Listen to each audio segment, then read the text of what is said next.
Silori o Massarini, soutiene Retina Forse.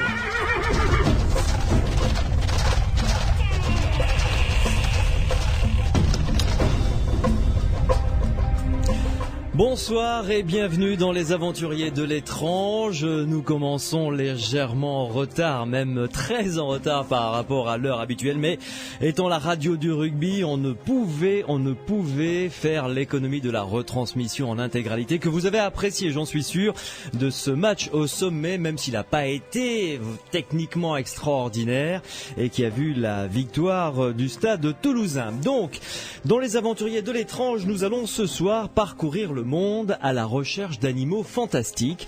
Et ce dossier porte un nom, la cryptozoologie. Pierre Lagrange, bonsoir. Bonsoir. Merci de nous rejoindre et d'avoir patienté. Êtes-vous un fan de rugby d'abord ? Non, malheureusement pas. Je suis du Sud-Ouest, donc j'ai pas pu y échapper, vraiment. Mais j'en ai fait un peu quand j'étais petit, mais je sais pas aller tellement plus loin. Bon, alors vous êtes un spécialiste, non pas dans le domaine du rugby, mais que vous connaissiez un petit peu, mais surtout dans le domaine de la cryptozoologie. Vous êtes d'ailleurs, on en parlera, l'auteur d'une exposition sur ces animaux fantastiques. Et avec vous, nous allons parler de yétis, de calamars géants, de coélacanthes, ce poisson qui vient du fin fond de la préhistoire et qui est encore vivant. Nous parlerons également du monstre du Loch Ness, de serpents de mer, de l'homme de Flores. Bref, le dossier semble tout à fait inépuisable. Nous rejoindrons dans le courant de cette émission plusieurs autres spécialistes, comme par exemple Françoise Potrizel, qui est directrice du musée de la mer de Biarritz, qui a présenté il y a 2 ans une exposition sur les calamars géants, une très belle exposition. Nous rejoindra également Francis Duranton, qui est paléontologue, conservateur au musée d'histoire naturelle de Toulouse, pour évoquer avec lui le gigantopithèque ou peut-être le yéti. Et également là une interview que j'ai réalisée vendredi de Michel Sartori, qui est le directeur du musée zoologique de Lausanne en Suisse, qui a hérité du fonds de celui qui a créé la cryptozoologie, Bernard Heuvelmans. Je compte évidemment sur vous qui nous écoutez pour nous poser toutes les questions que vous désirez sur ce thème. Les spécialistes sont avec nous pour pouvoir vous répondre. Vous êtes les bienvenus. Cyril vous attend au 0826 300 300. J'ai le grand plaisir de vous annoncer qu'on ne va pas raccourcir l'émission. On terminera aux alentours de minuit 20, minuit 30. On prendra le temps qu'il faut pour explorer ce dossier de ce soir de la cryptozoologie. Pierre Lagrange, pour commencer, une définition peut-être plus précise que celle que j'ai donnée de ce qu'est la cryptozoologie selon vous. Pas selon moi en fait. La cryptozoologie, c'est un terme qui a été inventé par Bernard Heuvelmans, qui est un zoologue qui est décédé maintenant, qui était né en 1916. Ouais. Et étymologiquement, ça veut dire la science des animaux cachés. C'est l'étude des animaux cachés, c'est-à-dire des créatures. Alors bien sûr, il y a les vedettes comme le monstre du Loch Ness, le yéti, tout ça, ou le serpent de mer. Mais en gros, de façon générale, de tous les animaux pour lesquels on a des récits, mais pas plus que des récits, c'est-à-dire pas de carcasse, pas de preuves zoologiques claires. Ouais. Donc Bernard Heuvelmans a publié en 1955 un ouvrage en 2 volumes qui a été vraiment un best-seller, dans lequel il faisait une recension très complète pour l'époque de toutes les énigmes de la zoologie.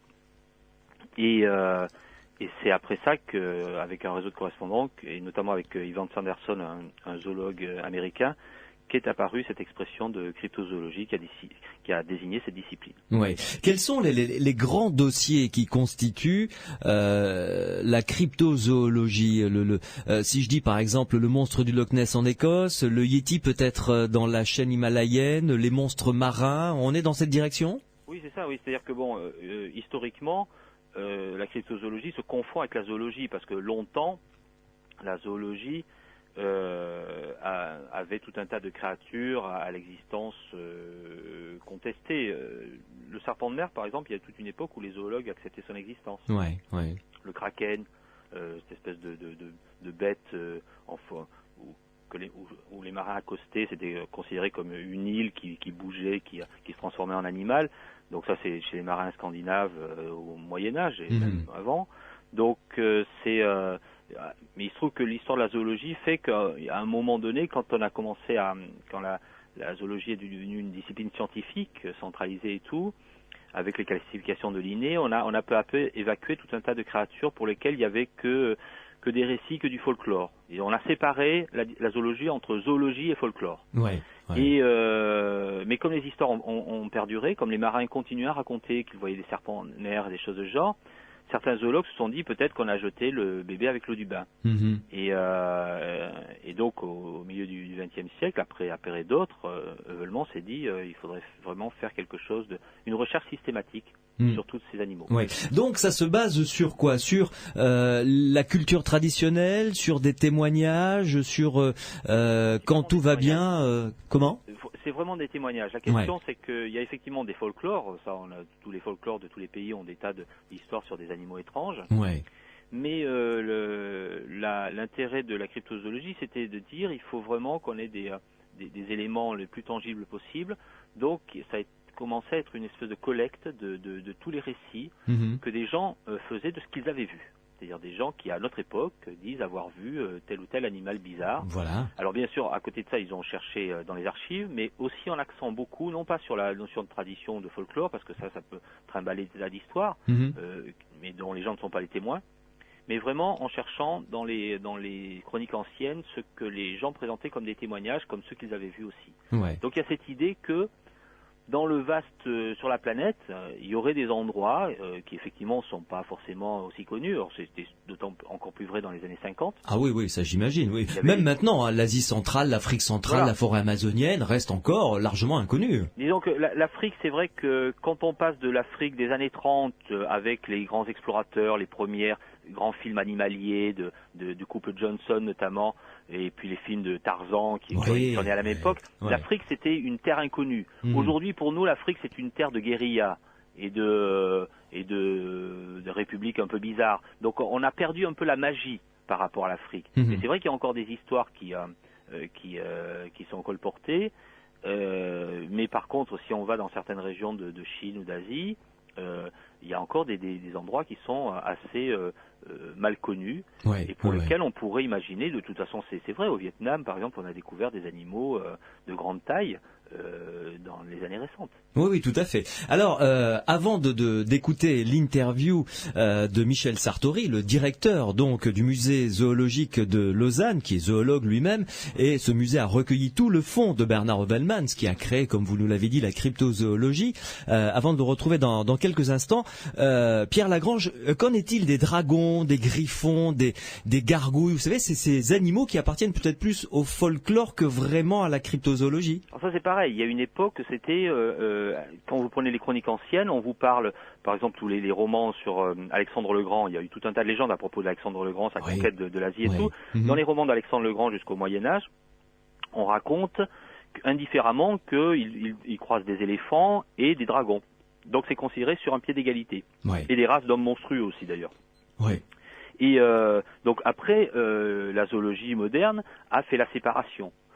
Et c'est vrai que les dragons sont considérés comme des êtres purement légendaires, les griffons aussi, mais certains cryptozoologues se sont dit, c'est toujours cette espèce d'idée que derrière la légende, il pourrait y avoir un fond de vérité, choses comme ça. Alors c'est là où il y a beaucoup de discussions, parce que les historiens, les spécialistes notamment de la Grèce ancienne, disent, bon, on va pas non plus accepter l'existence des sirènes, enfin bon, ça peut aller très loin. Mais ce que je voudrais rappeler, c'est que si on se projette par exemple au XVIIe siècle, les sirènes, vous aviez des témoignages de sirènes. Vous prenez un ouvrage aussi célèbre que le Téliamé, écrit par Benoît de Maillet, qui est un ouvrage d'histoire naturelle et sur les savoirs de son temps. Il rapporte des témoignages de marins qui disent « on a vu des hommes marins autour des bateaux ». Donc là, ça nous pose une vraie question, parce que pour nous, les sirènes, c'est impossible d'envisager que les sirènes existent. Et pourtant, pas très loin dans le temps, il y a des gens qui disaient « on a vu des sirènes ». Qu'est-ce qu'on en fait de ce genre d'histoire? C'est fabuleux. Ça montre que le dossier est vraiment complexe. Oui, c'est vrai. Tout de suite, Pierre Lagrange, je vous propose d'écouter l'interview que j'ai réalisée donc de Michel Sartori, qui, je vous le rappelle, est le directeur du musée zoologique de Lausanne en Suisse, qui est zoologue lui-même, et ce musée a eu le plaisir de recevoir en legs donc tout le fonds de Bernard Heuvelmans, ce musée a recueilli tout le fonds de Bernard Heuvelmans qui a créé la cryptozoologie. Ensuite, nous aurons avec nous Francis Duranton, le paléontologue, qui sera notre premier invité pour parler avec lui du Yéti ou du Gigantopithèque.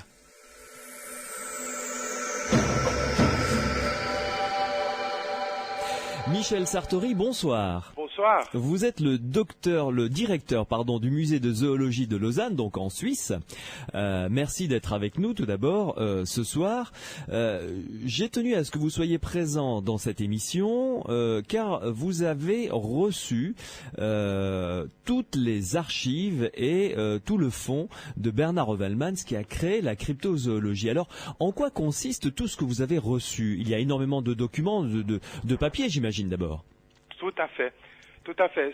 Ce fonds, en fin de compte, est constitué de tous les documents que Bernard Hövelmans a collectionnés et a ramassés pendant les 50 dernières années de sa vie. Et cela correspond, pour vous donner une idée, à 2 déménagements entre le Vésinet et Lausanne par camion. Ah oui. Ce qui correspond à, je dirais, pour vous donner des chiffres plus ou moins exacts, ça concerne à peu près 2500 ouvrages. Ça concerne 25 000 dossiers originaux que Bernard Hövelmans avait constitués sur ces animaux inconnus. Ça fait 12 000 diapositives, ça fait 25 000 photos. Enfin voilà, quoi. C'est un énorme document archivistique que Bernard Hövelmans nous a donné avec un certain nombre de choses qui sont précieuses parce que rares. Et il a été capable d'aller dans des bibliothèques dans le monde entier ou d'obtenir des choses très difficiles à pouvoir consulter actuellement. Il a pu faire des traductions de textes tibétains ou d'autres choses qui lui ont permis en fin de compte d'augmenter ses connaissances par rapport à un certain nombre de ces animaux mythiques. Oui. Alors, vous êtes directeur du musée de zoologie de Lausanne, donc une position... Les arts, comme on dit, comme disent les jeunes actuellement, il n'y a pas de gros bouleversements ces dernières années. Et en fin de compte, la cryptozoologie continue et continuera encore pendant de nombreuses années à flirter avec les marges de la zoologie. Ouais. Donc à ce niveau-là, elle est toujours considérée un peu comme sulfureuse, on va dire. Mais je dirais que ce n'est pas la cryptozoologie que le musée de zoologie accueille à bras ouverts avec le fonds de Bernard Hövelmans. Le musée de zoologie de Lausanne a accueilli le travail énorme que Bernard Hövelmans a effectué en la matière, et c'est vraiment le travail de l'homme qui est honoré, entre guillemets, et nous sommes d'ailleurs très fiers et très honorés d'avoir pu acquérir ce fonds que Bernard Hövelmans nous a légué. Mais c'est, disons, plus le travail de l'homme en lui-même je dirais, un blanc-seing pour la cryptozoologie ou les cryptozoologues en général. Alors, quels sont, parmi ce fonds très conséquent, vous l'avez dit, 2 camions entiers, quelles sont les pièces qui vous interpellent, que vous trouvez fascinantes? Écoutez, c'est assez difficile de sortir comme ça du chapeau un objet ou un dossier particulier. Oui, un dossier particulier, parce que c'est vraiment, je dirais, c'est le tout qui est impressionnant. Et toutes les personnes qui viennent visiter notre département de cryptozoologie sont impressionnées par cette espèce d'unité que Bernard Hövelmans a créée et la grande homogénéité qui s'en ressort. Maintenant, il est clair qu'on a un certain nombre de dossiers qui sont peut-être plus importants que d'autres. J'en citerai en tout cas un qui me vient en tête maintenant, c'est celui qui concerne l'homme pongoïde, donc le Iceman, l'homme congelé du Minnesota, que Bernard Hövelmans a utilisé pour écrire son livre avec Porchnev qui s'appelle L'homme de Néandertal est toujours vivant. Et nous avons au musée actuellement 2 à 3 boîtes d'archives complètes qui n'ont pas encore été dépouillées en entier, mais qui comprennent toutes les notes que Bernard Hövelmans a prises au jour le jour lorsqu'il était au Minnesota. Là, je pense qu'il y a une mine de renseignements à tirer comme complément, disons, à ce que lui a publié dans son livre en 1974. Donnez-nous quelques indications, justement, sur cet homme découvert dans le Minnesota. Oh mon Dieu, c'est une histoire qu'on va dire rocambolesque, qui est digne de X-Files. En fin de compte, c'est un collègue de Bernard Hövelmans qui a été prévenu que, je dirais, un homme de foire, un forain, exhibait sur les marchés du Middle West un homme congelé qu'il décrétait comme étant un homme de Néandertal ou un singe velu. Et Bernard Hövelmans a fait le voyage aux États-Unis pour aller le voir. Il a eu l'occasion, avec son ami Sanderson, de pouvoir l'observer pendant, je crois, 1 jour ou 2, et puis de faire des photos. Et du jour au lendemain, cet homme, ce forain a disparu avec son camion, avec son homme congelé, qu'on a retrouvé plus longtemps après. Cet homme a été inquiété par le FBI. On ne savait pas très bien d'où venait cet être sauvage et velu. Bernard Hövelmans l'a décrit comme un Néandertal existant encore, un homme pongoïde.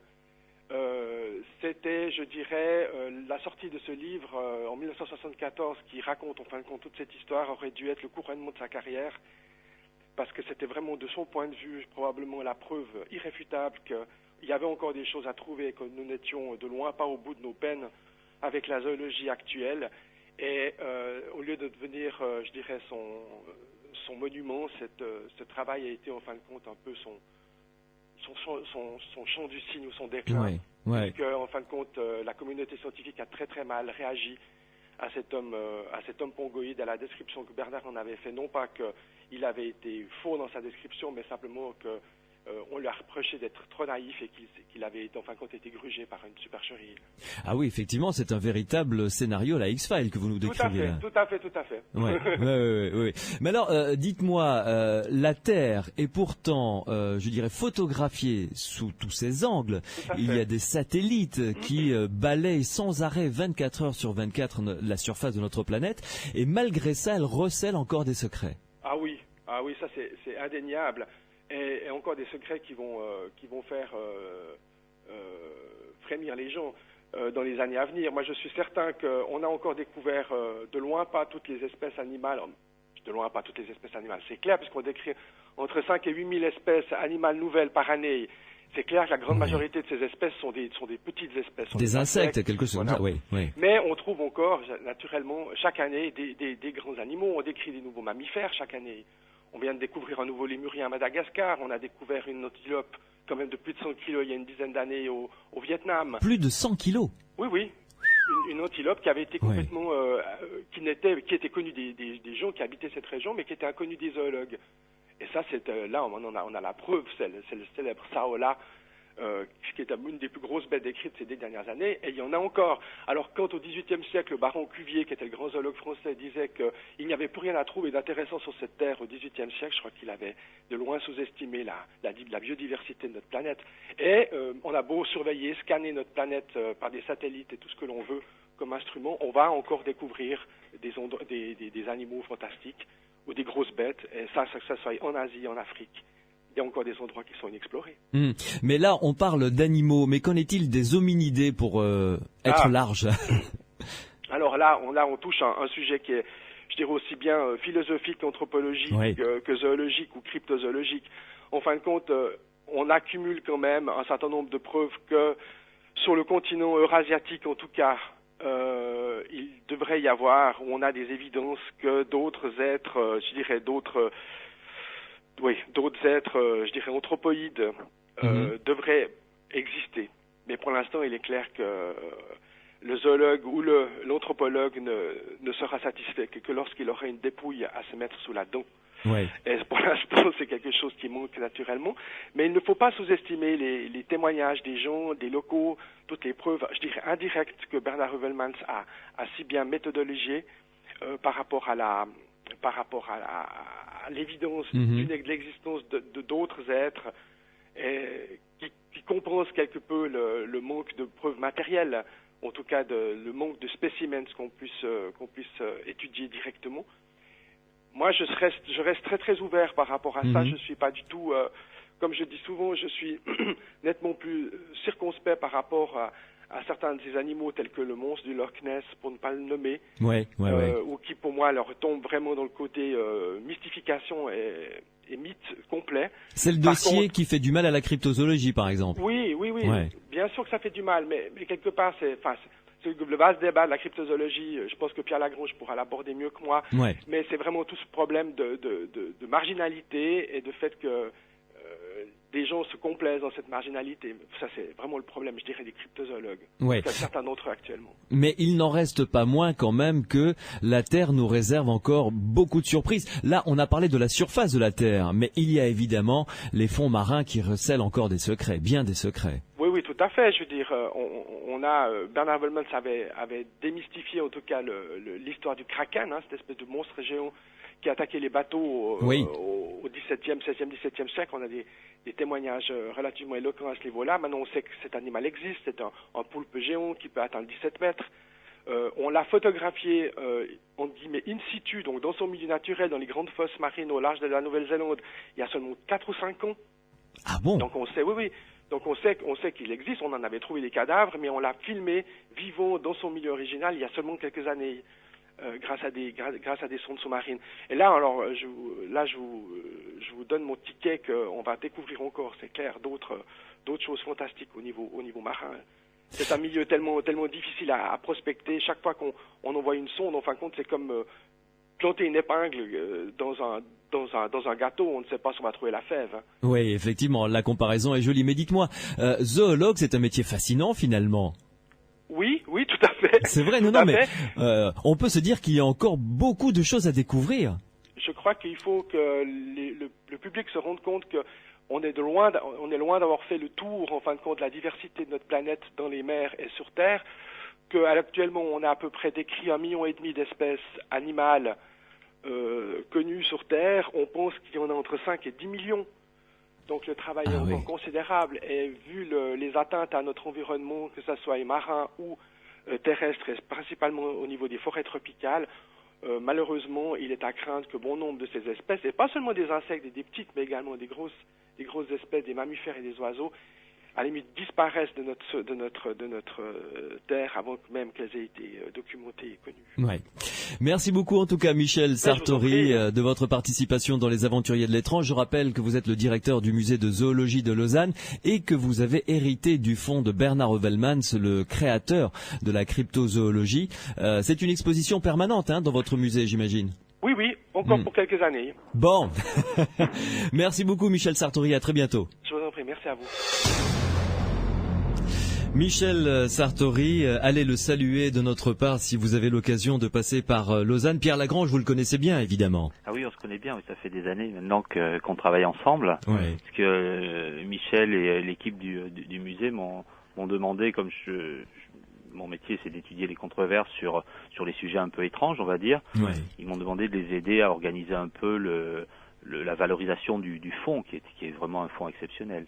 Et la zoologie, comme il nous l'a dit, est un métier passionnant qui n'a pas fini de révéler toutes les richesses que contient notre planète. Oui, c'est encore un métier d'aventurier dans certains cas. C'est vrai, tout à fait.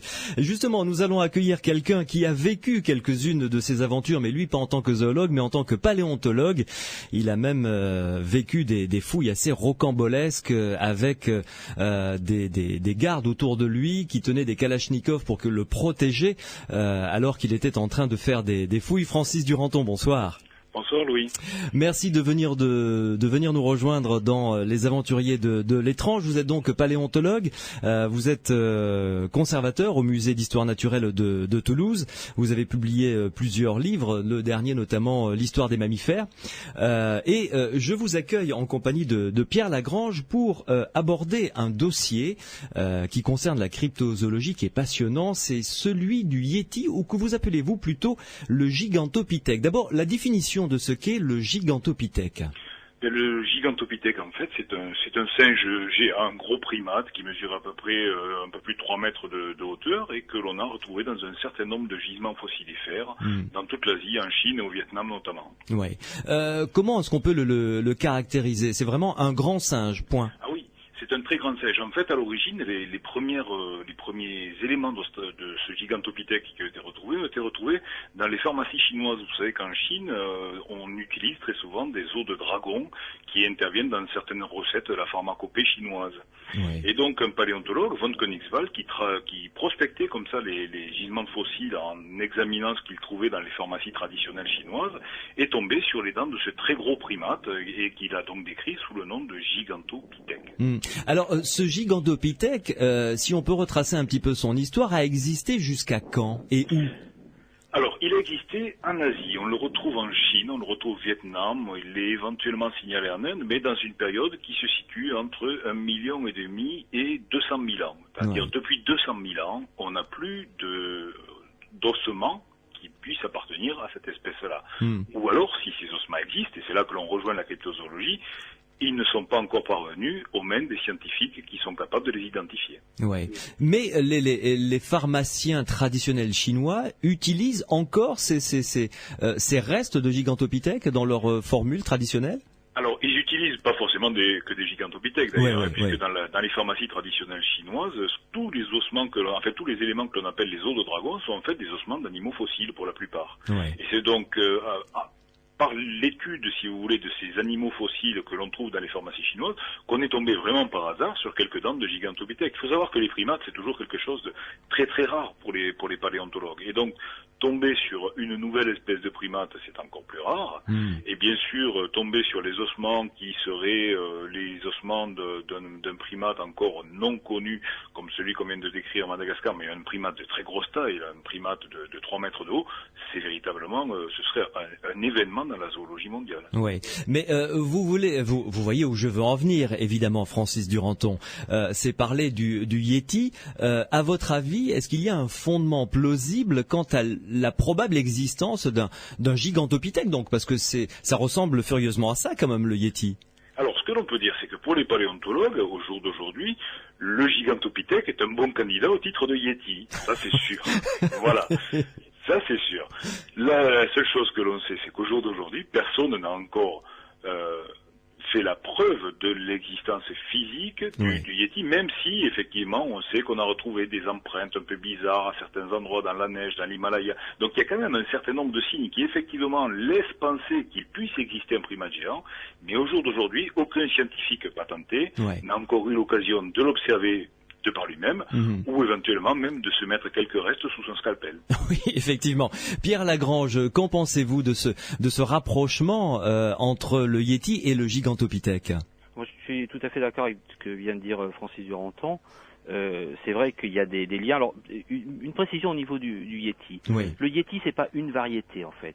C'est vrai que le Yéti, on se le représente souvent par rapport notamment à la représentation dans Tintin, c'est-à-dire cette espèce de géant débonnaire, qui effectivement, là, ressemble assez au gigantopithèque, qui est, pour donner une image, c'est une espèce de gorille, effectivement, de 3 mètres, quoi. Il y a un primate qui ressemble beaucoup au gorille, mais impressionnant. Mais dans les histoires de Yéti, il y a de tout. Il y a des petits hommes, et il y en a des grands. Donc, ce qu'on appelle en fait, ce qu'on regroupe sous le terme de Yéti, c'est toute une série de récits qu'on rapporte sur toute la planète déjà. On raconte avoir vu des Yétis aussi bien en Australie, en Amérique du Sud, que au Tibet, que en Chine. En Chine, on l'appelle le Yeren. Enfin bon, il y a tout un tas de. Alors là-dedans, il faut faire le tri et voir quelles sont les histoires, parce que il y a tellement d'histoires d'hommes sauvages à travers la planète que finalement on se dit il y en a trop. À la limite, on se demande comment en sortant de chez soi on bute pas sur un homme sauvage. Par exemple, on en décrit beaucoup en Amérique du Nord. Ah bon? Aux États-Unis. Ah, ce qu'on appelle le Bigfoot, c'est ça? Oui, le Bigfoot et le Sasquatch. Le Sasquatch, donc, c'est le nom traditionnel que les Amérindiens donnaient à un être mythique, comme ça. On l'appelait le Bigfoot, le grand pied, donc, aux États-Unis.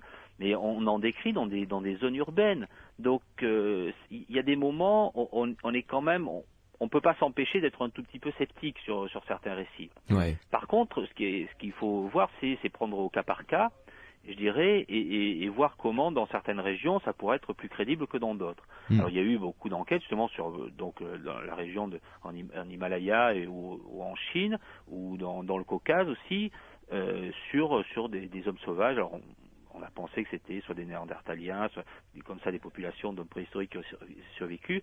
Inutile de dire que là ça suscite des polémiques sans fin parmi les spécialistes, parce que justement à part des empreintes de pieds, on a peu de choses, quelques poils aussi, mais qui n'ont pas été vraiment analysés avec des conclusions intéressantes. On retombe tout le temps sur les récits. Et ça pose un vrai problème en termes d'analyse. Oui. Francis Duranton, la planète ne nous a pas encore révélé tous ses secrets.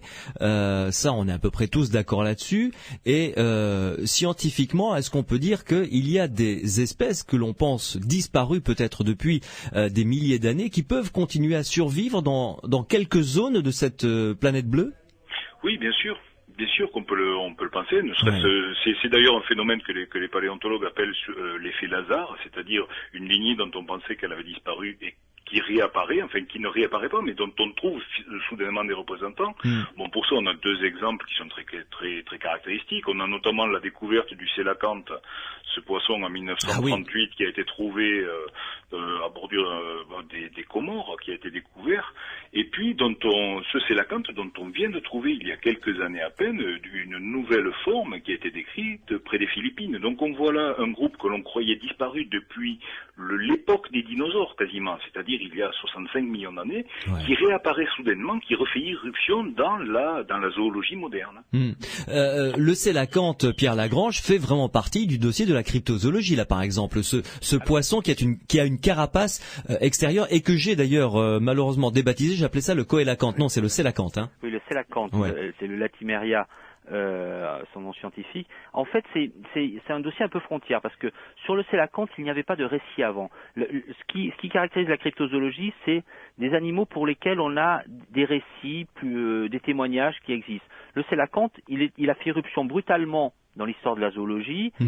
Les paléontologues le connaissaient bien évidemment, mais il n'y avait pas de récits colportés par les pêcheurs, etc. Quoique les pêcheurs des Comores le connaissaient, le sélacanthe. Ils l'appellent le gombessa, et le problème c'est qu'en fait, c'est là où on se rend compte qu'en fait, des récits, il ne peut y en avoir que quand les animaux sont suffisamment étranges et interpellent notre statut d'humain, je dirais. Le Yéti, c'est caractéristique. Les dragons aussi. Le monstre du Loch Ness est un héritage des dragons d'une certaine façon.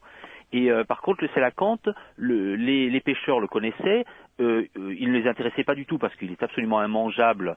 Et sa seule utilité avant 1938, c'était que ses écailles, on s'en servait pour, comme abrasif pour les pneus de vélo quand on avait crevé. Vous voyez à peu près. Alors ça, c'était sa chance, je dirais, parce que malheureusement depuis 1938, il est vraiment en train de disparaître, le sélacanthe. D'accord. Et les gens, enfin, les zoologues sont obligés de lancer des campagnes pour sa survie parce que il est devenu, alors ça fait partie encore des trucs un peu bizarres sur notre planète, avec le rhinocéros et d'autres animaux, comme il a traversé les temps géologiques, certains se disent, notamment au Japon et tout, que c'est un bon moyen de faire des élixirs de longue vie et tout. Et donc on trucide des sélacanthes pour ce genre de bêtises. Enfin bon, ça fait aussi partie des traditions de certaines cultures, mais enfin certaines traditions sont bonnes et d'autres moins bonnes. Et donc voilà, mais le sélacanthe, c'est vraiment une espèce de serpent de mer qu'on ignorait, quoi, d'une certaine façon. Et Smith, le découvreur, qui était un ichthyologiste amateur, l'histoire est intéressante parce qu'il y a eu une espèce d'incertitude.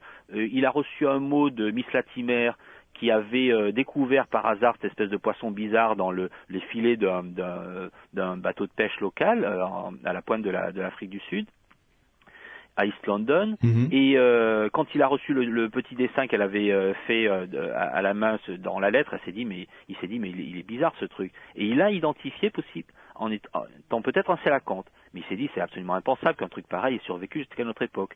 Et tous les spécialistes qui est allé voir, en plus il faut pas oublier qu'il était amateur, lui ont dit mais non, vous vous trompez, ça doit être un mérou un peu amoché ou un truc de genre, et tout le monde a refusé d'y croire. Il s'est déplacé, il est allé voir la bestiole qui entre-temps avait posé des soucis sans nom à Miss Latimer parce que aucun taxi ne voulait embarquer un truc comme ça à bord.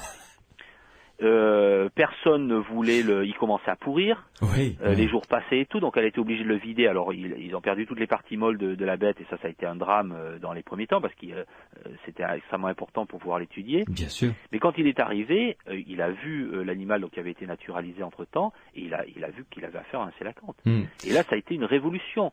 Mais imaginons que Miss Latimer ait eu le poisson, qu'elle l'ait gardé un peu, qu'il est pourri, que Smith n'ait pas pu venir parce c'était en plein hiver, il a eu des problèmes sans nom pour accéder à l'endroit et tout, l'animal aurait été perdu, on aurait une espèce de légende comme quoi quelqu'un prétendait avoir vu un sélacanthe et personne n'y aurait cru. Oui, c'est vrai. Donc là, on aurait une histoire de cryptozoologie. Ouais. Pierre Lagrange, on a la chance d'avoir avec nous Francis Duranton, donc qui est paléontologue, et j'ai vraiment envie que vous nous racontiez, que vous ouvriez le dossier avec nous, le dossier du Mokolo Bembe. Ah, Mokele Mbembe. Ah, vous connaissez aussi, Francis? Bien sûr que je connais le Mokele Mbembe. Alors, Pierre Lagrange, racontez-nous l'histoire et ensuite on demandera son avis à Francis Duranton. L'histoire du Mokele Bembe, donc c'est au Congo, dans le lac Télé, qui est un espèce de grand lac circulaire, on dirait comme une espèce de cratère du ciel. Des histoires locales, notamment parmi les populations de pygmées, qui disent qu'il y a une espèce d'animal que dans les livres, ils identifient une espèce de petit brontosaure, un brontosaure de poche, d'appartement, on va dire. Oui. Et, c'est-à-dire, ça ressemble à quoi un brontosaure? Dites-le nous. Un brontosaure, c'est un quadrupède. On en voit dans Jurassic Park. Enfin, on voit surtout des brachiosaures dans Jurassic Park. C'est-à-dire qu'il y a un long cou, une petite tête, un corps massif, 4 pattes. Et il y a quelques décennies, on les décrivait comme vivant dans l'eau parce que, soi-disant, leur corps était trop lourd et tout. Bon, la paléontologie a évolué sur ce registre. Mais en gros, c'est comme ça, une espèce de quadrupède, un joli dragon, quoi. Ouais. Mais un format d'appartement, encore une fois, un animal assez petit par rapport au brontosaure classique. Et donc, les populations locales disent, il y a ces animaux qui vivent dans le lac. Et il y a eu au début, fin des années 70, début des années 80, plusieurs expéditions, notamment montées par Roy McCall, un biologiste de l'université de Chicago, qui est allé sur place pour essayer de traquer cette bestiole. Parce que un jeune zoologiste, Marcelin Niania du Congo, disait l'avoir vu lui-même. Donc il y a eu comme ça tout un tas d'histoires. On a même identifié une plante que le Mokolebembe dont il était censé se nourrir et tout. Mais encore une fois, on n'a pas réussi à mettre la main dessus, quoi, sur un spécimen. Voilà, l'histoire du Mokolebembe, on est vraiment dans Conan Doyle, le monde perdu. Oui. C'est le professeur Challenger qui part dans une région perdue, tout est relatif maintenant avec l'Afrique, à la recherche comme ça d'un monstre des temps passés. Et le seul truc, c'est que jusqu'ici, on a accumulé des histoires et on n'a pas réussi à mettre la main dessus. Alors là, il y a deux problèmes, je dirais. Bon, c'est vrai qu'on est au cœur de l'Afrique, mais enfin, encore une fois, c'est plus l'Afrique de Tarzan. C'est l'Afrique aujourd'hui, elle a été traversée pas mal. Et la question, c'est est-ce qu'on peut imaginer qu'une population d'animaux de ce genre, alors a fortiori des dinosaures, ait survécu jusqu'au cœur du XXe siècle. Là, franchement, il faut quand même se représenter les temps géologiques qui sont écoulés, et puis le fait que le monde, la biodiversité a totalement changé par rapport à l'époque où vivaient les dinosaures. Donc ça pose vraiment de très gros problèmes. En plus, il en faut un certain nombre. Oui, pour qu'ils puissent se reproduire. Et puis durer depuis aussi longtemps. Ouais. Donc moi, sincèrement, j'ai des doutes à l'idée qu'on puisse retrouver une population de brontosaures. Alors, il faudrait imaginer que ça serait un animal contemporain, un animal inconnu, mais plutôt moderne. De la même façon que Wellmans, par exemple, pour le Loch Ness, disait c'est pas un plésiosaure qu'il y a dans le Loch Ness. Le plésiosaure, c'est en gros une espèce de brontosaure marin, quoi. Ouais. Pareil, un animal avec un corps trapu, un long cou et tout. Il disait non, ça doit être une otarie à long cou. Il avait imaginé par rapport aux classifications animales existantes quelque chose qui pourrait correspondre à l'endroit dont on parle. Dans un truc comme le Loch Ness, on imagine mal un animal qui vivait dans des eaux, je crois, plutôt tropicales et tout, au temps passé. Se retrouver en pleine Écosse, qui n'est pas franchement tropicale. C'est pas génial. Et donc, il imagine une espèce d'otarie à long cou. Alors là, c'est une spéculation aussi. Mais c'est assez intéressant comme spéculation. Donc, pour le Mokolebembe, la question, c'est qu'est-ce qu'on fait de ces histoires? Et puis surtout, est-ce qu'on arrive à monter une expédition qui va un peu plus loin que simplement recueillir toujours des récits, quoi. En fait, c'est toujours le problème sur lequel on bute, quoi. Francis Duranton, votre opinion, vous, concernant le Mokolebembe? Pour le Mokolebembe, j'ai deux hypothèses potentielles. La première, c'est que si cet animal, effectivement, ressemble un petit peu à un diplodocus ou quelque chose comme ça, pourquoi ne pas imaginer un varan? Peut-être qu'un varan un peu bizarre, mal connu, pourrait faire penser, quand on l'entrevoit rapidement, quelque chose comme ça. Il y a aussi peut-être une autre hypothèse à explorer, c'est l'hypothèse d'un rhinocéros, peut-être d'un petit rhinocéros, puisqu'on connaît dans les terrains qui sont intermédiaires, les terrains du Miocène, les terrains qui ont une dizaine de millions d'années à peu près, on connaît de très nombreuses espèces de rhinocéros, c'est l'époque où le groupe est florissant, et il y a notamment des rhinocéros qui ont des mœurs assez aquatiques, qui sont un peu des rhinocéros aux allures d'hippopotame, que l'on trouve un petit peu partout à travers le monde. Ils font partie d'un groupe particulier de rhinocéros. Et pourquoi pas imaginer peut-être une sorte de rhinocéros qui vivrait dans cette zone du Congo où effectivement il y a quand même une forêt inondée, enfin il y a quand même un environnement, un biotope extrêmement humide qui peut lui être tout à fait favorable. Voilà les deux hypothèses qu'on peut émettre, mais je vous cache pas qu'effectivement, moi j'ai même rencontré à Toulouse un ancien pisteur qui guidait des safaris notamment au Congo, qui m'a raconté qu'effectivement un soir il avait entendu un cri d'un animal qu'il ne savait pas identifier et que les pisteurs qui étaient avec les pygmées lui ont dit que c'était le Mokolebembe, voilà. Mais ça donne pas envie de monter une expédition pour aller voir? Sûr que si, ça donne envie. C'est une évidence que ça donne envie. Mais bon, en même temps, il faut monter une expédition. Il y a une vraie logistique. Il faut. C'est une vraie entreprise. Et puis, c'est vrai que monter une expédition de ce type-là, en France, ça fait pas très très sérieux pour l'instant. Même si les objectifs scientifiques doivent être tout à fait clairs. Et là, vous venez de mettre le doigt sur un problème. Vous avez dit, ça ne fait pas très très sérieux. Et pourquoi ? Pourquoi ? Parce qu'effectivement, lorsqu'on part à la recherche d'animaux qui font partie du domaine de la cryptozoologie, on se heurte à une sorte de, je dirais, pas d'ostracisme, mais de méfiance logique par rapport à qu'est-ce que c'est que ces animaux qui auraient disparu, qui seraient toujours là. Si vous voulez, il y a une réaction de rejet a priori, peut se concevoir, mais qui en même temps, le propre du scientifique, c'est quand même toujours de cultiver le doute, et quand il y a doute, eh bien, il faut essayer d'obtenir les preuves qui permettent de lever les ambiguïtés. Et pour lever les preuves dans le domaine de la cryptozoologie notamment, eh bien, ce qu'il faut, c'est aller sur le terrain, recueillir outre les témoignages, mais comme le disait Pierre Lagrange tout à l'heure, il faut aussi obtenir tout un tas d'éléments matériels qui peuvent être soit effectivement les dépouilles des animaux eux-mêmes, mais aussi maintenant avec les techniques que l'on a, on peut très bien imaginer retrouver simplement des fesses, des choses comme ça, c'est-à-dire des choses qui nous permettent de faire des analyses ADN prouvant l'existence d'une espèce dont on n'a pas encore séquencé le génome, mais pour laquelle on peut, à partir de là, inférer qu'elle existe. Oui, tout à fait. Merci beaucoup en tout cas Francis Duranton de nous avoir accompagnés pendant ces quelques minutes. Je rappelle que vous avez publié récemment un bouquin passionnant sur l'histoire des mammifères aux éditions Bréal. Un bouquin que je recommande. Quand est-ce qu'on vous retrouve à la télé ? Je ne sais pas, Louis, un de ces jours, j'espère. Bon, parce que je garde un très très bon souvenir de cette émission, ces émissions et ces reportages que vous faisiez, très vulgarisatrices d'ailleurs concernant la science, parce que je sais que c'est votre cheval de bataille, ça, la vulgarisation scientifique. Tout à fait. Merci, à bientôt. Merci, à bientôt Louis, au revoir. Au revoir. Évidemment, vous êtes les bienvenus, vous qui nous écoutez, si vous avez des questions à poser à Pierre Lagrange, qui est notre référent scientifique et qui reste avec nous jusqu'à minuit et quart, minuit 20, on va voir à peu près à quelle heure on va finir cette émission. Vous nous appelez au 0826 300 300 pour poser les questions qui vous passent par la tête, et Dieu sait si la cryptozoologie en pose des questions. Vous nous appelez, dans quelques minutes après une pause disque, nous irons explorer les fonds marins.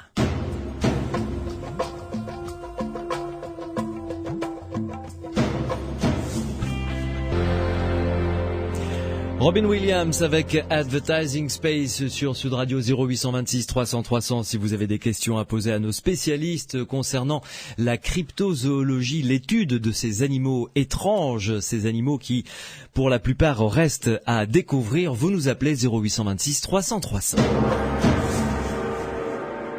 Pierre Lagrange, qui est notre référent scientifique ce soir, est en notre compagnie jusqu'à la fin de l'émission. Pierre Lagrange, je vous propose d'accueillir tout de suite la directrice du musée de la mer à Biarritz, un très très joli musée, Françoise Potrizel. Bonsoir. Bonsoir. Merci de venir nous rejoindre dans Les Aventuriers de l'étrange.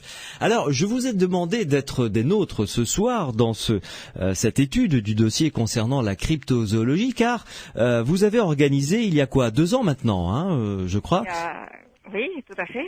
2 ans, voilà, une exposition sur les monstres marins, et vous aviez notamment réussi à faire venir dans votre musée un calamar géant.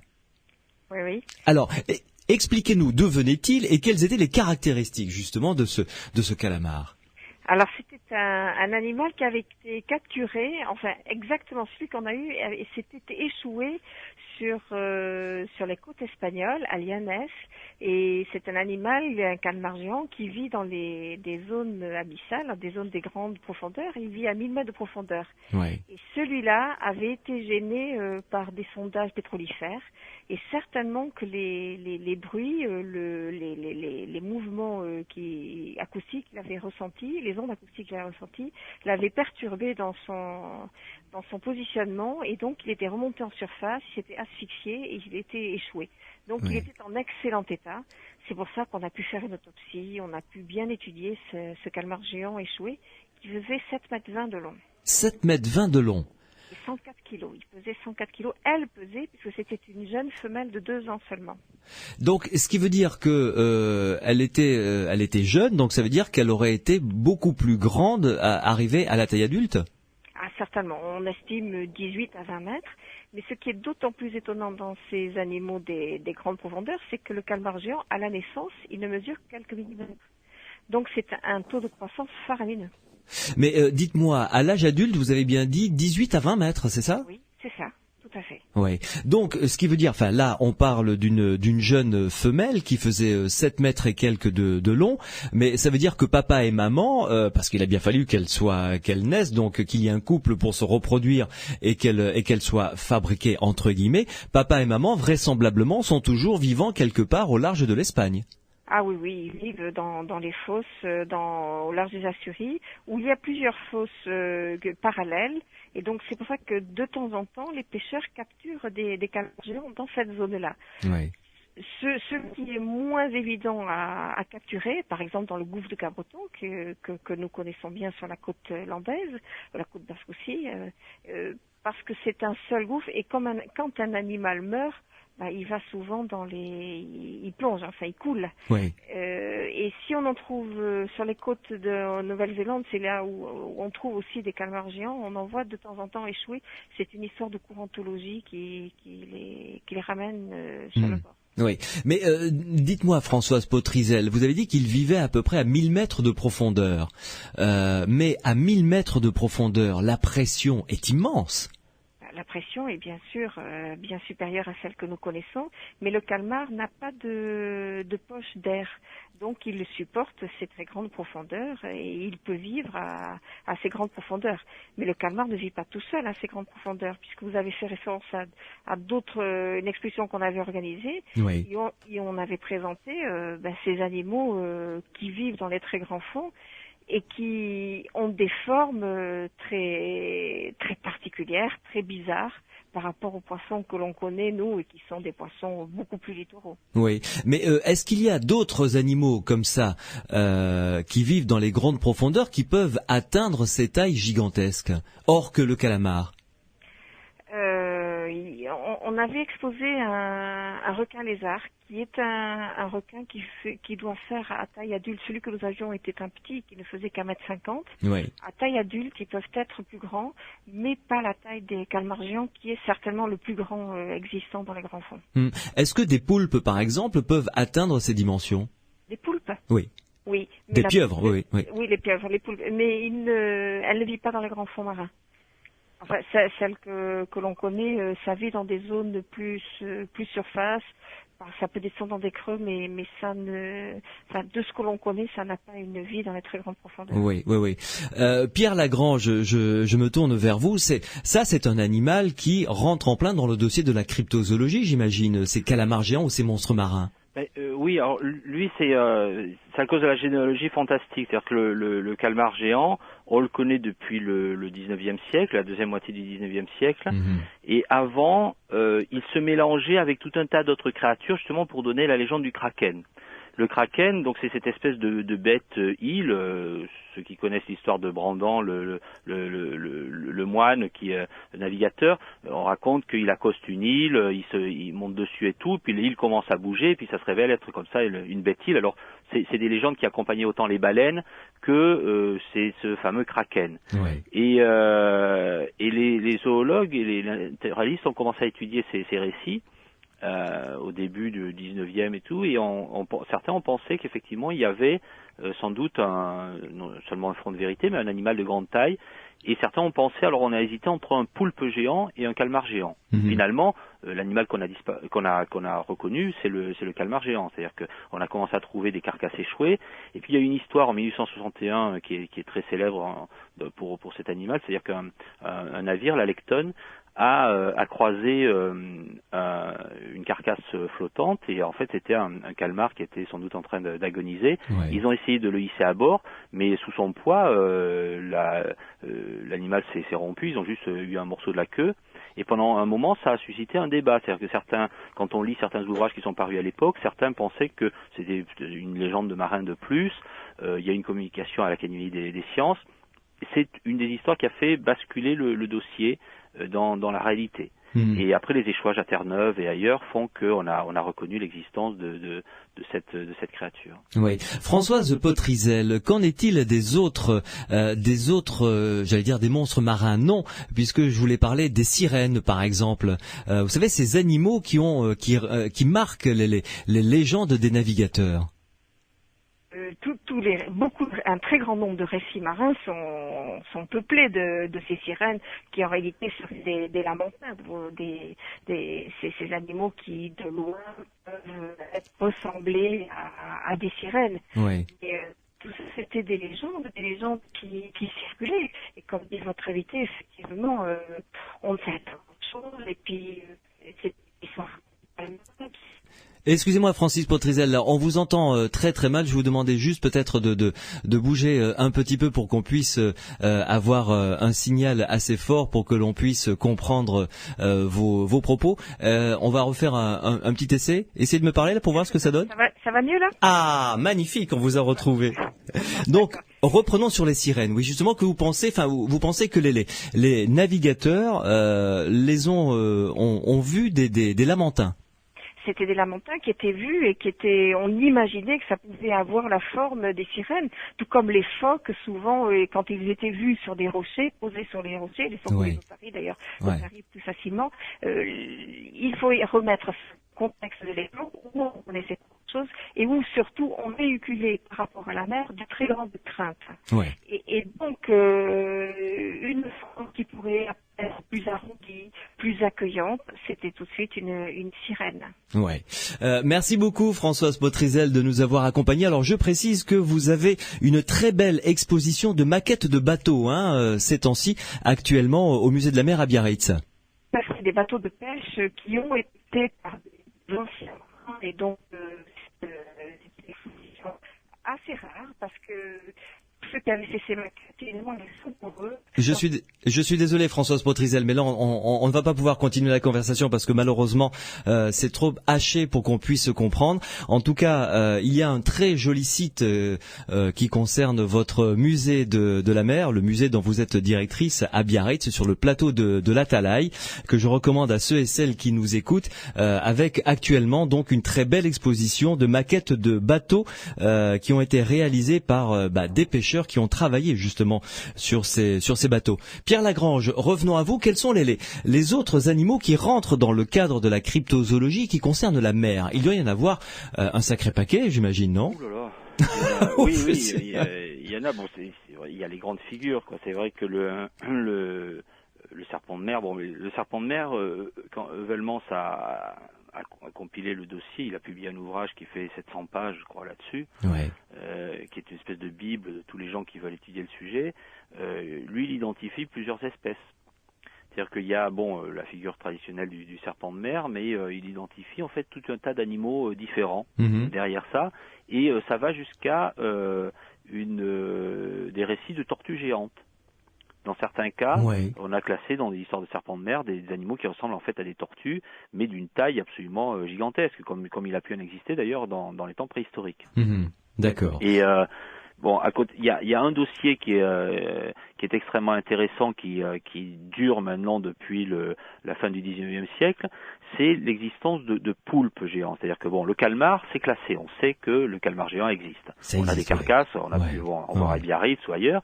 Et par contre, depuis la fin du 19e, il y a une polémique assez intéressante sur des restes d'animaux qui auraient été découverts notamment sur des plages des Bermudes et en Floride, et qui ont été identifiés dans un premier temps comme les restes d'un poulpe de très grande taille. C'est-à-dire à peu près... Une pieuvre géante, un animal qui aurait été effectivement de la taille des calmars géants, même peut-être plus grand. D'accord. Donc on imagine le poulpe, parce que souvent dans l'esprit du public c'est pas forcément très clair. Le calmar, c'est un peu une sèche géante, quoi. En gros, oui, c'est ça. Et le poulpe, c'est la pieuvre, quoi. Et même dans Jules Verne, dans 20 milieux sous les mers, il y a la confusion constamment entre les deux. En fait, le Nautilus est attaqué par un calmar géant. D'accord. Mais Jules Verne l'appelle parfois pieuvre et tout, donc ça crée une espèce de confusion. La pieuvre géante, on n'est pas sûr qu'elle existe. Mais il y a ces restes qui ont été découverts, et certains naturalistes à l'époque, on pensait, et même encore aujourd'hui, on pensait que c'était des tissus de poulpes géants. Alors si effectivement on découvrait un animal ce genre d'animal, ça serait une révolution.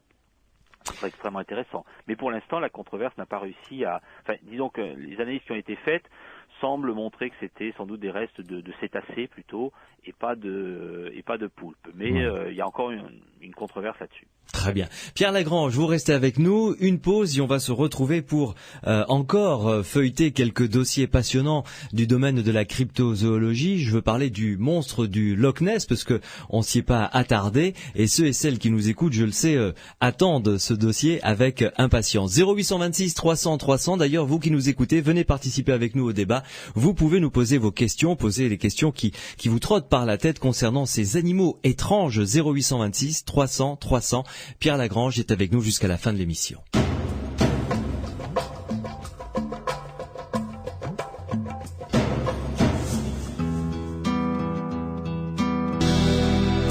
Florent Pagny, là où je t'emmènerai dans les aventuriers de l'étrange sur Sud Radio, nous parlons de cryptozoologie avec Pierre Lagrange, notre invité. Pierre Lagrange, le dossier Nessie, celui, enfin je ne sais pas comment on peut le qualifier, le monstre du Loch Ness en tout cas, où en sommes-nous? Dernièrement, un scientifique a dit que ce serait peut-être un éléphant qui était en train de se baigner et qui a été pris pour un dinosaure. Oui, ça c'est le genre de truc qui m'agace, moi, ce genre de théorie, parce que le coup de l'éléphant, on nous l'a déjà fait. Le problème du monstre du Loch Ness, c'est que c'est une figure médiatique. Et donc, tous les 10 ans, tous les 15 ans, il y a quelqu'un qui sort une idée qu'il croit lumineuse et qui fait effectivement la une. Et malheureusement, ça cache le vrai problème. C'est-à-dire que... ça c'est apparemment un paléontologue anglais, je ne sais pas s'il devait s'ennuyer un peu, et donc il s'est rendu compte qu'il y avait un cirque dans le voisinage, je crois en 1933, et donc c'était peut-être un éléphant qui se baignait. Bon, imaginons qu'un éléphant soit allé se baigner dans le Loch Ness. Bon, je veux bien, mais on n'a pas vu de monstre du Loch Ness qu'en 1933, donc l'éléphant il s'est pas installé sur place. Oui. Et donc ces tentatives pour expliquer, on entend ça aussi sur les ovnis ou sur tous les sujets. En gros, il y a quelqu'un un jour qui sort avec une explication et soit lui, soit d'autres disent ça explique tout. Non, ça explique éventuellement peut-être quelques observations, mais pas l'ensemble. C'est pas vrai. Donc pour le Loch Ness, par exemple, il y a une vingtaine d'années, d'autres personnes ont dit en fait ce sont des troncs d'arbres. Le bord du Loch Ness et les pentes sont bordées de forêts. Ouais. Et donc les troncs, quand ils sont vieux, tombent.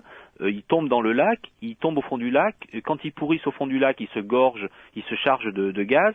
Et ces gaz font remonter le tronc d'arbre. Alors vous imaginez le tronc d'arbre qui jaillit hors de l'eau. Les gens disent le monstre du Loch Ness. Le tronc se vide de ces gaz et retombe dans le lac. Alors ça, c'est une autre explication qu'on a proposée. Ouais. Alors l'éléphant, les troncs d'arbres, il y en a qui ont dit que le monstre du Loch Ness c'était des loutres qui nageaient à la queue leu-leu. Vous imaginez une troupe de loutres qui traverse le lac en nageant à la queue leu-leu. Ça fait des bosses comme ça et puis un petit coup, une petite tête qui dépasse. Bon, on a proposé tous ces trucs-là.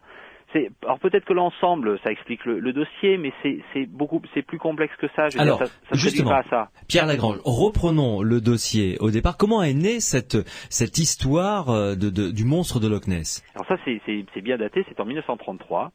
En 1933, on construit une route qui longe le Loch Ness. Ouais. Et donc régulièrement, des gens vont circuler le long du lac et vont avoir une vue dégagée sur le lac. Et c'est comme ça que vont apparaître des histoires comme quoi des gens ont vu une créature bizarre dans le lac. Et alors on va essayer de fouiller dans le passé, on va relier ça à des légendes écossaises, notamment la légende de Kelpie, qui est le cheval marin. Un animal qui vivrait dans les lacs et qui s'attaquerait aux personnes. On est allé chercher même une histoire très ancienne au moment de la christianisation de l'Écosse. Saint Colomba aurait dompté un dragon. Donc on dit le dragon c'est le monstre du Loch Ness autrefois.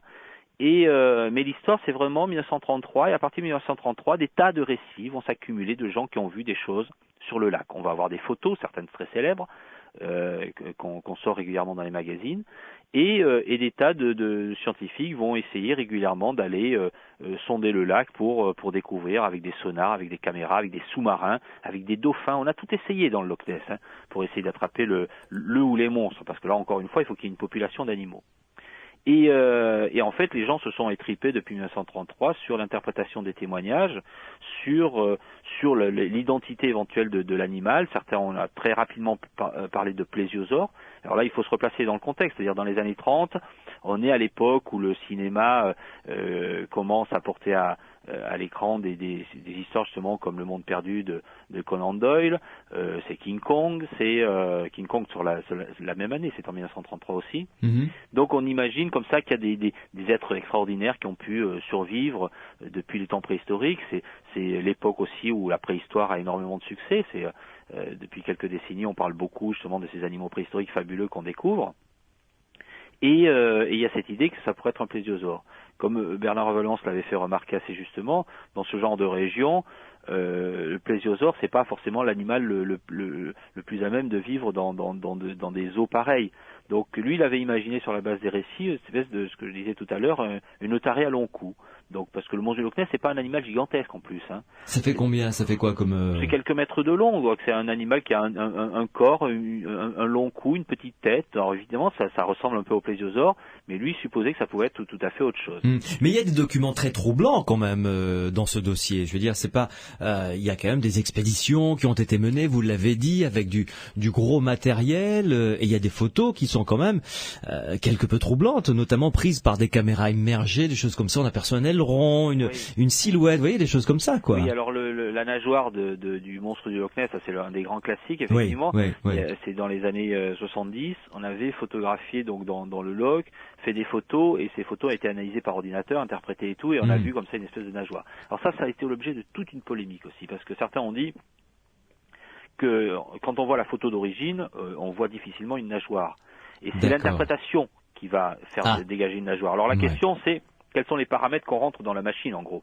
Oui, voilà. D'accord. Quand on fait une photo satellite de la Terre, une photo floue et tout, on peut se reporter aux détails réels et faire de l'interprétation de photos. Mais et puis on a des modèles pour tout ce qui est connu. Mais quand on est face à quelque chose d'inconnu, ça devient beaucoup plus difficile de paramétrer l'appareil. Donc toutes ces choses-là, malgré, comment dire, on a des tas de documents comme ça qui sont troublants, mais qui ne suffisent pas à emporter la conviction.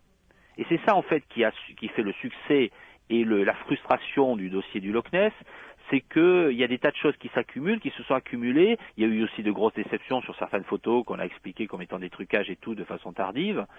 Mais il manque toujours le détail qui emporterait la conviction. Bon, il n'y a jamais eu de cadavres qui se sont échoués sur les bords du lac, et il n'y a jamais eu le film vraiment indiscutable qui aurait été fait par une expédition de zoologues sur place et tout. Ils sont tout le temps revenus avec des témoignages et jamais avec le document qui aurait emporté mais parce que ce lac donc est assez grand, certes, mais 30 km de long. 30 km de long, ce qui est quand même énorme. Le Nessie, puisque c'est comme ça qu'on l'appelle depuis des années, est petite, maximum 3,50 m, allez, 4 mètres de long. Oui, c'est un truc de genre, oui, c'est un petit animal. Oui. Donc, il peut se cacher assez facilement, mais se cacher peut-être 1 an, 10 ans, mais peut-être pas aussi longtemps quand même. Oui, alors. Puis en plus, il faut qu'ils se reproduisent, donc il faut qu'il y en ait plusieurs. Voilà, il faut qu'il y ait une population, ça c'est clair. Alors il y a des saumons dans le lac, il y a des tas de choses. Un autre détail important pour le Loch Ness, c'est que c'est un lac qui n'est absolument pas, qui n'est pas clair, je veux dire, à 10 cm on n'y voit plus rien. Oui, quand on plonge la tête sous l'eau, parce qu'il y a de la tourbe en suspension. Et donc c'est vraiment, ça a été le cauchemar de tous les gens qui sont allés explorer le Loch Ness, c'est qu'on ne voit rien sous l'eau. Donc c'est pour ça qu'on a utilisé des sonars, d'où on rajoute dans l'interprétation des échosonars, etc., etc. Mais il y a une chose qu'il ne faut pas perdre de vue, que ce soit pour le Loch Ness ou pour l'ensemble des dossiers dont on a parlé, c'est qu'il ne faut pas perdre de vue l'évolution de notre propre culture dans le domaine de la zoologie. C'est-à-dire qu'on parlait tout à l'heure de l'Afrique. Pendant longtemps, pour nous, l'Afrique, c'était la terre inconnue, dans laquelle des gens allaient au risque de leur vie pour filmer des tribus perdues, des animaux improbables et tout ce qui s'ensuit. Et si on regarde par exemple les vieux films, les premiers films animaliers dans les années 30, le couple Johnson-Oda et Oza Johnson qui ont fait les premiers documentaires animaliers, on mettait en scène comme ça l'explorateur qui allait au péril de sa vie voir les lions, les girafes, les panthères, tout ça. Et en fait, il y avait cette espèce d'idée que ça n'est pas facile d'aller voir la nature sauvage. Aujourd'hui, quand on regarde à la télé tous les dimanches après-midi ou autres, tous les documentaires animaliers, on a l'impression que c'est acquis, que dès qu'on met le pied dans la savane, les lions traversent, les girafes, tout ça. Et ça, c'est une espèce d'idée qui a complètement transformé notre rapport à la nature. Quand on regarde un livre, sur une double page, on voit tous les animaux de la création accumulés. Dans la réalité, ça se passe jamais comme ça. Si on va en Afrique, Si on n'est pas dans un circuit organisé ou dans un parc naturel ou avec des gens qui connaissent très bien, on peut passer des jours et des jours sans voir un seul animal. Ah, complètement, oui. Oui. Et je crois qu'on a complètement perdu le rapport entre, je dirais, la nature vraie, sauvage, d'une certaine façon, qui est quelque chose où on n'est absolument pas les bienvenus, et toute la nature reconstituée par notre culture, que ce soit dans les zoos, dans les documentaires animaliers, dans les livres, qui fait que pour nous, voir un animal, c'est extraordinairement facile.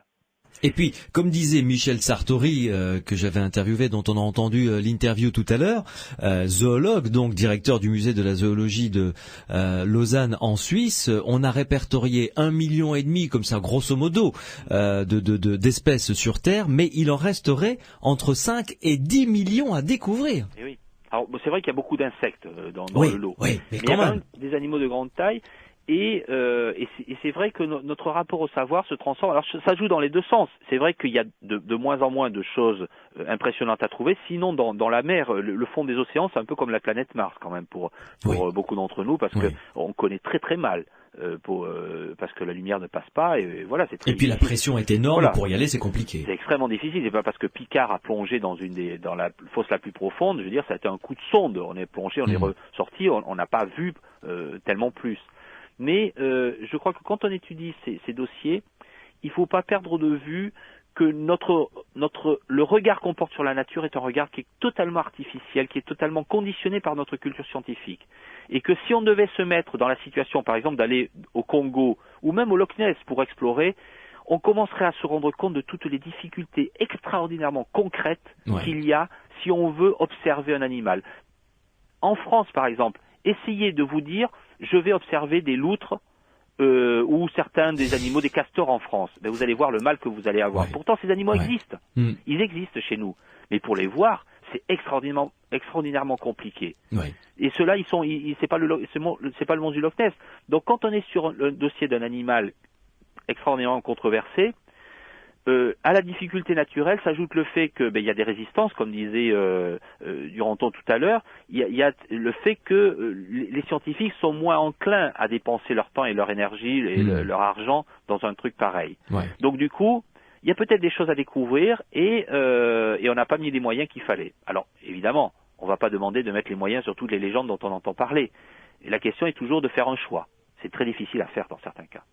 Pierre Lagrange, une pause à nouveau et on se retrouve pour continuer à feuilleter avec vous ce dossier passionnant de la cryptozoologie dans Les Aventuriers de l'étrange sur Sud Radio. Falling, Alicia Keys dans Les Aventuriers de l'étrange sur Sud Radio. Nous parlons de la cryptozoologie, cette science qui consiste à étudier les animaux encore inconnus ou que l'on découvre à travers des témoignages, à travers des mythes et des légendes qu'entretiennent des peuples. Pierre Lagrange est notre référent scientifique pour ce soir. Pierre Lagrange, on ne peut pas terminer cette émission concernant la cryptozoologie sans ouvrir le dossier de l'homme de Florès. Alors, racontez-nous ce qu'est cet homme de Florès. Alors, l'homme de Florès, c'est un homme fossile, donc ce sont des restes fossiles qu'on a découverts à l'île de Florès, c'est à côté de Bali, en Indonésie. Et c'est censé être donc une variété d'Homo erectus de petite taille, sans doute de petite taille parce qu'il vivait sur une île, justement. Donc les populations avaient réduit en taille. Et donc d'un hominidé qui est censé avoir disparu il y a extrêmement longtemps, plus de 200 000 ans, 250 000 ans. Or, on a découvert des restes qui ont été datés de quelque chose comme 15 000 ans, ou quelque chose comme ça. Donc beaucoup plus récents que ceux à quoi on s'attend normalement. Et alors ça change, c'est extrêmement intéressant parce que, alors bon, encore une fois, c'est aussi les histoires de datation, il y a des polémiques et tout, il faut, ces dossiers évoluent, mais ce qui est extrêmement intéressant dans la découverte de l'homme de Florès, c'est que si effectivement des Homo erectus ont vécu jusqu'à, si on trouve des restes fossiles datant de 15 000 ans, ça veut dire qu'on n'a pas découvert les derniers restes fossiles. Donc ça veut dire que on peut imaginer de façon tout à fait crédible et réaliste que certains aient survécu jusqu'à 5000 ans par exemple. Donc jusqu'à l'époque historique. Et ça, c'est quelque chose de tout à fait incroyable pour nous. Parce qu'encore une fois, l'Homo erectus, c'est pas, on n'imagine pas qu'il ait côtoyé comme ça non seulement l'homme de Cro-Magnon, mais l'homme moderne, nous-mêmes. On entendait Francis Duranton tout à l'heure, qui est paléontologue, je le rappelle, qui disait mais il n'est pas impossible que des dinosaures, qu'il y ait des survivances de dinosaures encore quelque part sur notre planète. C'est une hypothèse qui reste encore valable. Lui, il parlait de varans ou de certaines des dinosaures, c'est peut-être un peu délicat, mais pour le Gigantopithèque, par exemple, on peut imaginer effectivement qu'il y ait des anthropoïdes inconnus dans certaines régions. Mais l'homme de Flores, c'est vraiment très particulier parce que là, on sait ce que c'est un Homo erectus et donc un hominidé très ancien. Et s'il a survécu comme ça jusqu'à ces époques, donc au moins 15 000 ans et peut-être et sans doute moins, on pourrait se demander, parce que ce qui est intéressant dans cette histoire, c'est que localement, il y a tout un folklore sur l'existence de petits hommes. Oui. C'est-à-dire que les gens localement disent, ils n'ont pas été surpris par la découverte paléontologique, ils disent oui, mais bien sûr, parce que nos ancêtres nous parlaient qu'il y avait comme ça des populations de petits hommes, on se faisait la guerre et tout ce qui s'ensuit. Donc ça, pendant longtemps, tous ces récits qu'il y avait de gens qui disaient on voit des hommes grands ou petits, mais des hommes sauvages, on ne savait pas quoi en faire. Parce qu'il n'y avait que des récits et il n'y avait rien d'autre. Donc on se disait, qu'est-ce qu'on peut accorder confiance à des récits? Et c'est vrai que c'est souvent très difficile de faire la part des choses. Tandis que là, pour la première fois, on a des récits localement, tout un folklore sur des petits êtres, et on a une découverte paléoanthropologique qui semble aller dans le même sens. Alors ça pose plein de questions. Alors évidemment, la première chose qu'on est tenté de dire, c'est on a une confirmation de l'existence de la réalité de ces récits. Oui, c'est-à-dire qu'il y aurait vraiment ces êtres qui auraient survécu. Moi, je pense que c'est quand même beaucoup plus complexe que ça. C'est pas aussi linéaire. C'est pas aussi linéaire. C'est-à-dire que il est probable qu'il y ait une influence réciproque des traditions, des découvertes paléontologiques, tout ça. D'abord, ces gens sont pas aussi isolés qu'on le croit. Je veux dire, aujourd'hui, on a la télé un peu partout, ou moins la radio, donc ils connaissent des tas de choses. Donc les cultures ont tendance à se transformer très vite. On croit tout le temps que les légendes, par exemple, c'est des choses très anciennes. Les anthropologues ont montré comment les cultures orales, les gens qui vivent de culture orale, ont une capacité extraordinairement grande à réadapter leurs légendes et à les réadapter au goût du jour. Donc des légendes qu'on croit anciennes peuvent être très récentes.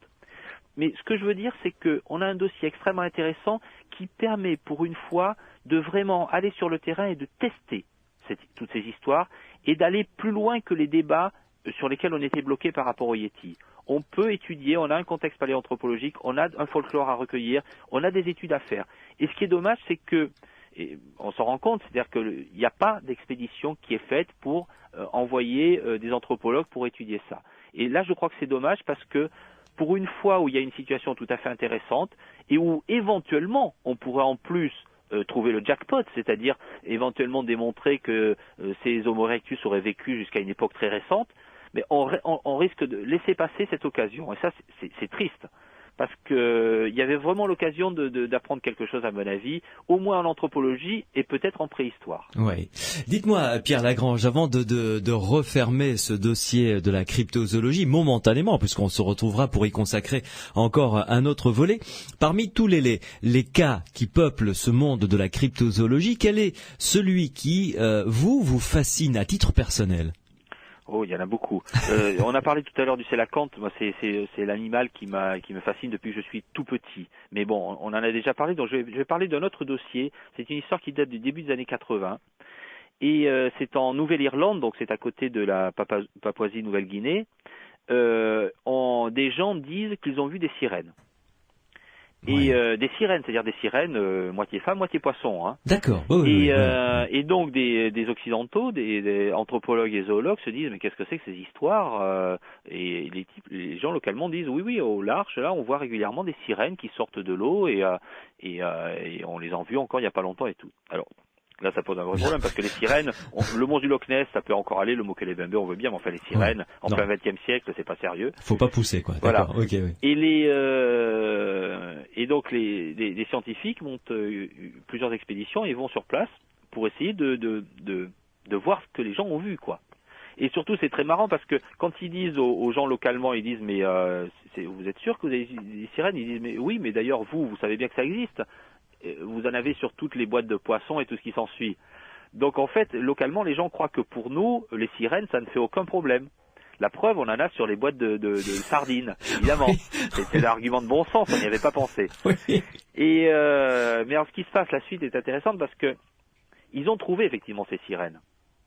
En fait, c'était une population de dugong. Le dugong, c'est un lamantin marin. Donc c'est les histoires dont on parlait tout à l'heure. Françoise Potrizelle, voilà, oui. Ces sirènes, c'était des lamentins et tout. Mais moi, ce qui me paraît extrêmement intéressant dans cette histoire, c'est pas simplement le fait que la jolie sirène a laissé la place au lamentin, au dugong, qui est un animal certes très sympathique, mais enfin qui n'a pas tous les charmes de Daryl Hannah dans Splatch, pour prendre une image. Ouais. Donc, ce qui est tout à fait intéressant, c'est ce qui s'est passé pour que la sirène se transforme en dugong. C'est-à-dire que au début, il y avait ces histoires, donc les marins localement qui disaient oui, là-bas, il y a les sirènes qui apparaissent hors de l'eau et tout. Quand les Occidentaux arrivent pour faire l'enquête, ils débarquent pas tout seuls avec leurs yeux. Ils vont pas se couler dans la culture locale. Ils débarquent avec leurs bateaux, leurs sonars, leurs radios, leurs écrans radars, leurs filets. Ils vont mettre des filets, des appareils photo, des caméras partout. Ce qui fait qu'en fait, ce qu'on a oublié, c'est que ils ont amené avec eux toute leur culture. Et d'une certaine façon, je dirais, ils ont tué la sirène. Parce que la sirène, pour qu'elle apparaisse localement, il fallait un contexte particulier. Il faut y croire pour le voir. Je dirais, c'est un peu ça, oui. Pour aller vite, c'est un peu ça. Et c'est vrai qu'en s'amenant avec des filets, des caméras, des plongeurs avec leurs bouteilles et tout ce qui s'ensuit, on amène le monde occidental. Mais quelque part, on est passé à côté de ce que les gens nous disaient. Et c'est ça, moi, qui m'intéresse en tant qu'anthropologue. C'est-à-dire que, effectivement, l'idée de découvrir des espèces inconnues, c'est très bien. Mais je crois que l'idée de découvrir nos semblables sur notre planète et leur culture et toute leur richesse culturelle, je crois que c'est aussi extrêmement important. Et là, on sort du débat, c'est vrai ou c'est pas vrai, parce que quand on dit c'est vrai ou c'est pas vrai, c'est toujours vrai pour nous et c'est toujours faux pour les autres. Les autres, c'est toujours des laissés pour compte qui ont du folklore et nous, on aurait la réalité. Je crois que c'est plus complexe que ça. Pendant des millénaires, on a vécu sans la culture scientifique, sans la culture moderne que je ne renie pas, j'en fais partie. Mais je veux dire, ce qui est important avec notre culture scientifique aujourd'hui, c'est aussi de comprendre comment toutes ces cultures ont été construites ailleurs, avec d'autres cadres de réalité et éventuellement des sirènes. Et ça, c'est quelque chose qu'on a parfois un peu oublié. Oui. Merci beaucoup Pierre Lagrange de nous avoir éclairé sur ce dossier de la cryptozoologie. Quel est parce que vous écrivez beaucoup, le dernier ouvrage de vous que l'on peut trouver, que vous nous recommandez? J'ai écrit l'an dernier un ouvrage qui est paru chez Robert Laffont sur l'émission d'Orson Welles, la fameuse émission dans laquelle il lance le débarquement des Martiens. Oui, exact. La grande, on a raconté que ça avait généré une panique et tout, et en fait. Des suicides aussi d'ailleurs. On dit ça. On dit que ça avait généré des suicides aussi. Oui, des suicides, des accidents et tout. Je peux vous rassurer, il n'y a pas eu de suicide. Il y a pas eu. J'ai trouvé un accident, une jeune femme qui s'est cassé le bras. Et la panique, en fait, est largement inexistante. C'est-à-dire que la leçon de l'histoire d'Orson Welles, c'est que les gens n'ont pas cru au débarquement des Martiens. Par contre, le lendemain, tous les gens dits instruits ont cru que les auditeurs étaient de gros naïfs qui avaient cru n'importe quoi. Et ça, c'est ça la vraie leçon. C'est-à-dire que l'histoire d'Orson Welles, c'est pas la panique des gens, des auditeurs naïfs qui croiraient aux Martiens. C'est la panique des intellectuels qui croient que les foules sont prêts à croire n'importe quoi. Ça fait partie de la leçon qu'Orson Welles nous a laissée. Voilà, c'est une belle leçon à mon avis. Merci beaucoup Pierre Lagrange. Alors, écoutez, on prend un rendez-vous. Je ne sais pas quand on va caler ça, mais il faudra absolument qu'on revienne sur cette histoire que l'on a qu'évoqué très rapidement, l'homme de glace qui était emprisonné dans cette glace dans le Minnesota. Ça, il va falloir qu'on en parle parce que c'est passionnant. C'est vraiment un épisode de X-Files. C'est un grand dossier, oui. Complètement. Merci beaucoup Pierre. Merci à vous. Au revoir, à très bientôt. Bonne soirée.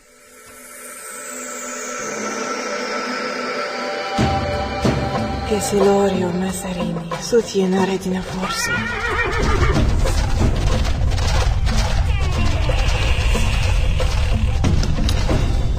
Les aventuriers de l'étrange, la porte se referme pour ce soir seulement. On aura le grand plaisir de se retrouver ensemble demain soir à partir de 22h jusqu'à minuit. Nous parlerons de télépathie demain soir avec notamment comme invité scientifique Mario Varvoglis qui est directeur de l'IMI, l'Institut Métapsychique International, qui a travaillé lui longuement sur la télépathie. Je recevrai également Bernard Auriol qui est docteur en médecine et psychiatre qui a également travaillé très longuement sur la télépathie. Et puis nous aurons surtout le grand plaisir d'écouter une interview que j'ai réalisée d'un des spécialistes mondiaux dans ce domaine.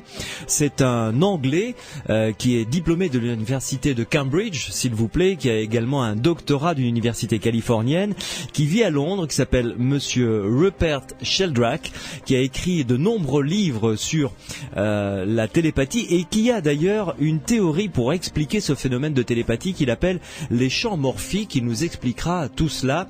Rassurez-vous, l'interview que j'ai réalisée a été faite en anglais, mais il sera traduit pour l'occasion pour que tout un chacun puisse le comprendre complètement. Rendez-vous donc demain soir à partir de 22h avec vous si vous avez vécu des phénomènes télépathiques et notamment avec vos animaux de compagnie, chiens, chats, vous savez, les chiens qui devinent le retour de leur maître toujours 10 minutes, un quart d'heure avant que le maître n'arrive. Il s'agite, il est devant la porte, il sait que son maître va rentrer alors que rien ne l'annonce précisément. Rupert Sheldrake a travaillé beaucoup là-dessus et nous en parlerons avec lui. Donc si vous-même vous avez vécu ce type de phénomène, votre témoignage évidemment nous intéresse. 0826 300 300, notre boîte vocale fonctionne 24 heures sur 24, n'hésitez pas à nous laisser un message et avec votre numéro de téléphone pour que Cyril demain soir puisse vous rappeler. En ce qui concerne les lettres que vous nous avez envoyées pour recevoir le secret pour passer le feu, eh bien écoutez, nous avons été inondés par votre courrier, ce qui nous a ravis, ce qui prouve que vous êtes nombreux et nombreuses à nous écouter. Je vous en remercie. Vous pouvez continuer à nous écrire encore. Les aventuriers de l'étrange, Sud Radio, 4 place Alphonse Jourdain, 31 071 Toulouse CEDEX. Vous nous écrivez dans votre enveloppe, vous mettez une enveloppe à votre adresse, à votre nom évidemment, et timbrée pour que par retour du courrier, je vous fasse parvenir ce secret pour passer le feu et charge à vous de l'utiliser quand l'occasion se présentera et de nous dire si ça a fonctionné ou pas et dans quelles conditions. Merci à Grégory qui a réalisé cette émission, Cyril qui était au standard et merci à Pierre Massias qui continue à m'épauler fidèlement pour construire cette émission. Rendez-vous demain à partir de 22h. D'ici là, portez-vous bien et faites de doux rêves.